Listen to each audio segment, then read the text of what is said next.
이른바 성완종 리스트에 적힌 정치인 8명 가운데 그 첫 번째 소환 대상자가 나왔고요. 오늘 진행이 됐습니다. 바로 시장에서 많이 예상을 했던 것처럼 이 홍준표 경남도지사 오늘 검찰에 출두하는 모습이었습니다. 불법 정치자금 1억 원을 받은 혐의를 받고 있는데요.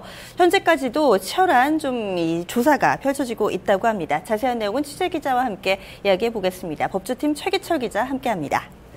네, 앞서서 이 뉴스통에 출연하셔서도 이 첫 번째 소환 대상자가 홍 지사가 될 것이다 이야기를 해주셨는데 실제로 또 진행되는 모습입니다. 오늘 홍 지사의 표정은 좀 어땠나요? 그렇습니다. 홍 지사는 오늘 오전 9시 55분쯤에 그 특별수사팀이 있는 서울고등검찰청에 출석을 했습니다.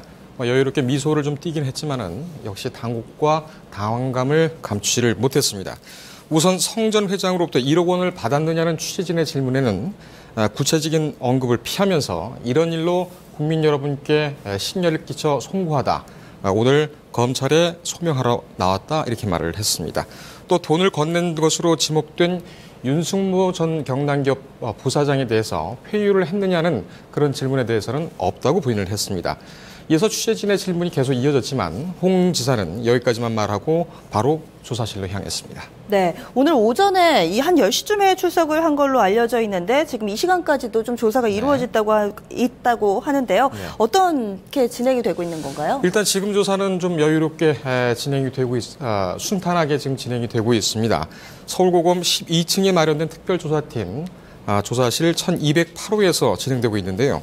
이 검찰에서는 손영재 부장검사와 검사 1명 그리고 이백 회장 1명 등 이렇게 3명이 조사에 참여를 하고 있습니다. 홍 지사 측에서는 홍 지사와 변호인 1명이 이렇게 총 2명이죠. 조사에 지금 참석을 하고 있고요. 이날 조사는 2011년 6월 한나라당 당대표 경선 당시에 홍 지사와 성 전 회장의 행적에 집중이 됐습니다. 성 전 회장은 당시 유 전 부사장을 통해 돈을 건넸다고 주장을 했고 홍 지사는 이것을 부인을 하고 있지요. 검찰은 돈 1억 원을 건넸다는 윤 전 부사장의 진술과 최근 국회 또 중앙선거관리위원회를 압수수색을 통해서 확보한 경선 자금 내역 등을 물증으로 제시를 하면서 홍 지사를 압박했습니다. 반면 홍 지사는 당시 성 전 회장과 접촉하지 않았다는 반대 증거를 일일이 제시하면서 반박한 것으로 알려졌습니다.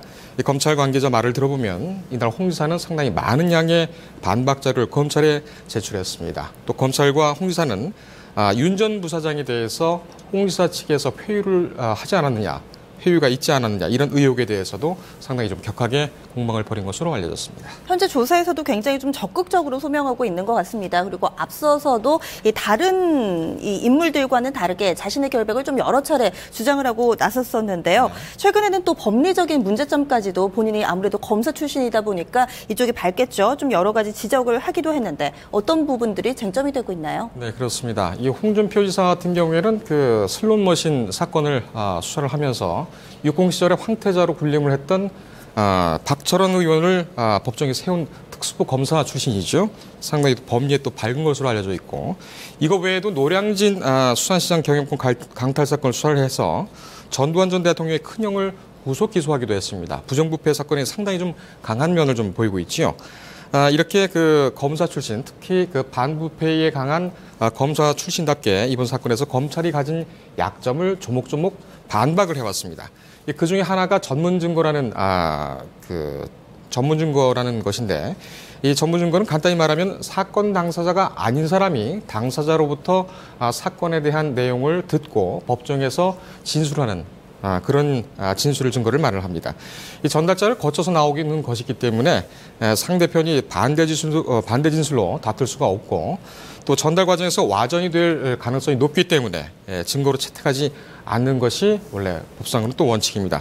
하지만 예외가 있습니다. 이번 사건처럼 당사자가 사망했을 경우에는 예외적으로 전문 증거를 증거로 채택을 하기도 합니다. 이때는 법정에서 반대 신문을 굳이 하지 않을 정도로 신빙성이 있는 진술이나 물증이 있을 때는 또 증거로 채택을 합니다. 홍 지사는 돈을 줬다고 주장하는 성 전 회장이 사망했기 때문에 반대 진술을 할 수 없고 나머지 증인들의 진술도 일관되지 않기 때문에 증거 능력이 없다. 이 점을 집중적으로 공략을 하고 있습니다. 하지만 검찰은 윤 전 부사장과 기타 다른 관련자들의 진술, 또 경남 기업 등에서 확보한 물증 등을 들어서 반박을 하고 있습니다. 또 이외에도 특신 상황, 즉 성 전 회장이 메모를 통해서 자신의 이름을 적었던 것과 언론과의 전화 인터뷰를 통해서 육성으로 돈을 줬다고 주장했을 당시의 그 심리 사정, 이 사정이 특별히 신뢰할 만한 사정이느냐, 이 문제를 가지고도 홍 지사는 상당히 강조를 좀 하고 있지요. 또 핵심 증인인 윤 전 부사장의 진술이 일관되지 않고 계속 번복되고 있다는 주장을 들면서 검찰을 오히려 공구격을 하고 있습니다. 이에 대해서 검찰은 이번 수사의 목표는 기소다, 모든 가능성에 대비하고 있다, 이렇게 말하면서 상당한 자신감을 보이고 있습니다. 이 때문에 검찰이 언론 등에 알려지지 않은 결정적인 단서를 쥐고 있지 않느냐, 이런 관측도 나오고 있습니다. 네, 이번에 검찰에 소환이 됐고 또 검찰 쪽에서도 기소를 또 강력하게 또 이야기를 하고 있는 상황에서 이 구속 가능성에 대해서도 관심이 좀 쏠리고 있습니다. 어떤가요? 그렇습니다. 네, 구속 가능성이 좀 계속 제기가 되고 있지요. 하지만 결론부터 말씀을 드리면 좀 부정적으로 보입니다. 증거 인멸 우려 때문에 이런 얘기가 나오는데, 이 증거 인멸 우려는 홍 지사 측에서 회유를 했다는 그런 주장이 나와서 이런 얘기가 또 계속 나오고 있는 겁니다. 법률 전문가들의 그 의견에 따르면 홍 지사를 구속한다고 해도 주변 측근들이 마음만 먹으면 그 징계를 얼마든지 인멸을 시도를 할 수가 있기 때문에 법원이 굳이 홍준표 지사를 구속을 해야 되겠느냐, 이런 그 정당성을 찾아보기가 좀 어렵다, 이런 내용이 주장들이 있고요, 시각들이 있고, 또 지금까지 확인된 것은 윤 전 부사장을 빼돌리거나, 그러니까 홍 지사 측에서 윤 전 부사장을 빼돌리거나 또 증거를 인멸하는 등의 적극적인 그런 시도가 없었다. 이렇기 때문에 별도의 증거인멸죄를 적용하기도 어렵지 않느냐, 이런 관측들의 중론을 이루고 있습니다. 네, 그럼 이제 앞으로 수사 방향은 어떻게 될까요? 일단 검찰은 오늘 밤 늦게나 아니면 내일 새벽까지 홍 지사에 대해서 강도 높게 조사를 진행을 할 것으로 보입니다. 그 다음에는 다음 단계를 결정을 하게 되는데, 일단 검찰은 한 번으로 끝낸다는 방침이지만 홍 지사를 재소환할 가능성도 남아 있습니다. 또 다음에는 이제 3천만 원을 받은 이완구 전 총리에 대해서도 조사가 지금 계속 속도를 내고 있기 때문에 홍 지사에 대한 그 조사가 일단 끝나게 되면 이 전 총리 역시 곧 소환될 것으로 보입니다. 또 이와 함께 지금은 잠잠하지만 지난 대선 당시에 성 전 회장으로부터 2억 원을 받았다는 의혹이 제기된 홍문종 새누리당 의원에 대해서도 수사가 곧 본격적으로 착수될 것으로 보입니다. 특히 홍 의원에 대한 수사는 2012년 대선 자금과 직결되기 때문에 상당한 후폭풍이 예상됩니다. 네, 오늘 말씀 고맙습니다. 오늘은 5월 8일 어버이날입니다. 어머니, 아버지께 감사의 마음을 전하는 날인데요. 그런데 이를 악용한 알뜰폰 사기가 기승이라고 합니다. 어르신들께 전화를 해서 구형 스마트폰을 신형으로 속여서 여러 가지 사기를 치는 거라고 하는데요. 이 부분 좀 주의가 필요해 보입니다. 뉴스톱을 마칩니다. 고맙습니다.